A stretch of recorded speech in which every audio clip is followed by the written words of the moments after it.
Our next guest may have been a little squeamish when we were talking about an almost zero interest rate environment, because that allows for huge government spending.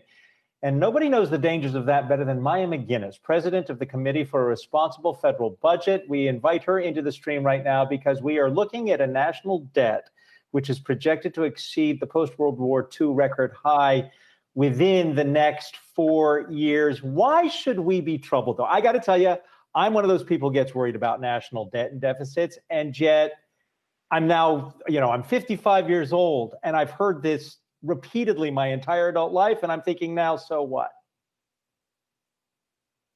Maya, I think you need to unmute there. So, sorry, can you hear me? Yes. Yeah, the so what is certainly that the longer that we continue to borrow and the higher that the debt grows as a share of our economy, the more painful it's going to be when we run into a moment where it really has the profound effects on the economy that would manifest themselves either in higher interest rates, higher inflation, effects on our currency, other problems when we run into the next downturn where we need to be able to borrow to respond. All the reasons that you want to have a sound fiscal policy is so that you're prepared for the kinds of crises, emergencies, or unforeseen issues that could come along.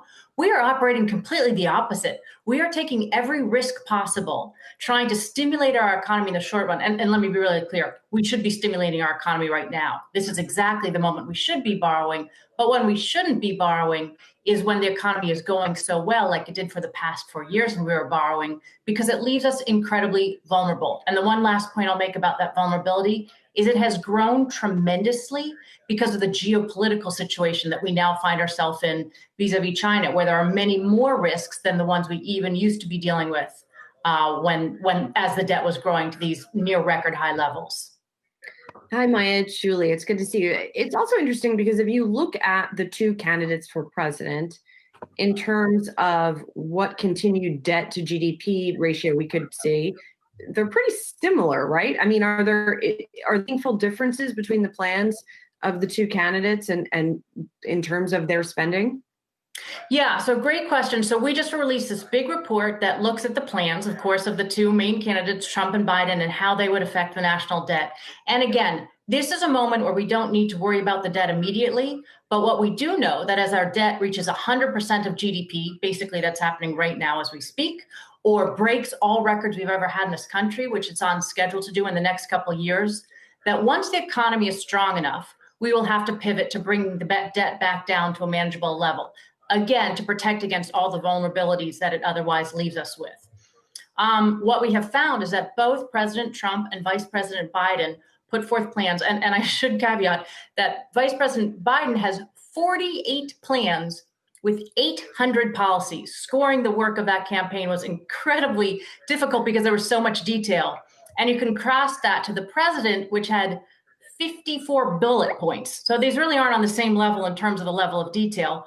But both of them, all told, have overall policies that are likely to add another $5 trillion to the debt over the next decade, not even taking into account that there'll have to be further stimulus bills.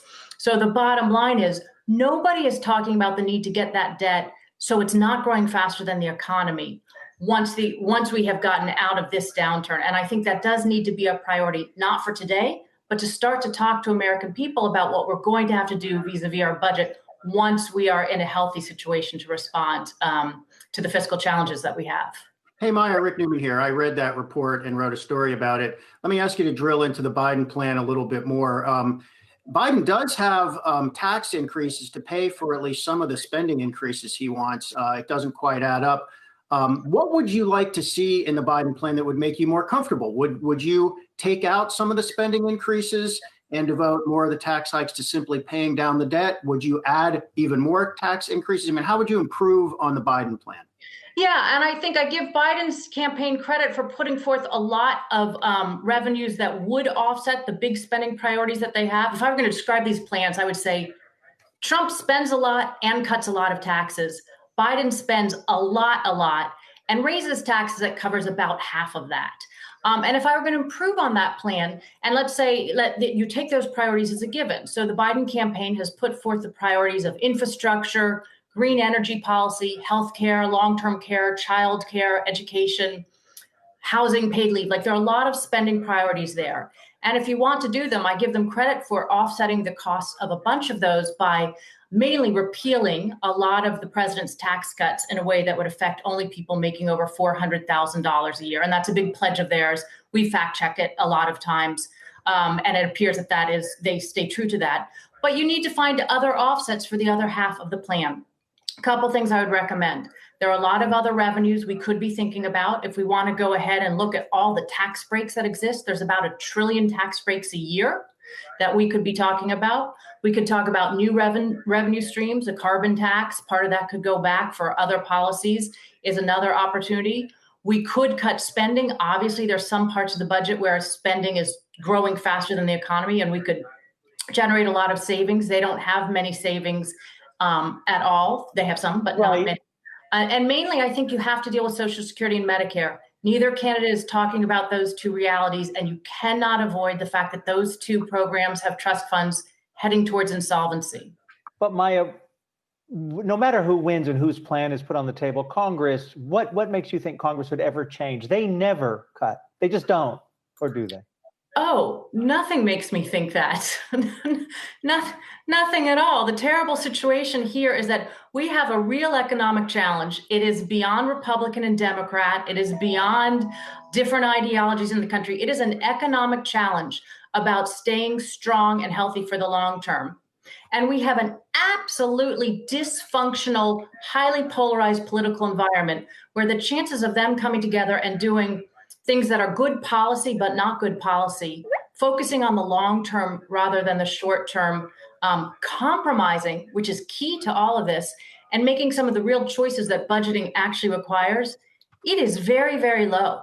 And honestly, as much as the long term debt worries me, which is a huge amount because of the economic vulnerabilities, it's that polarization that makes me so pessimistic about their willingness to work on this that worries me even further. Because if we can't work on any issue, whether it's immigration or climate, income inequality, education, national security, or the debt, we are in trouble as a country.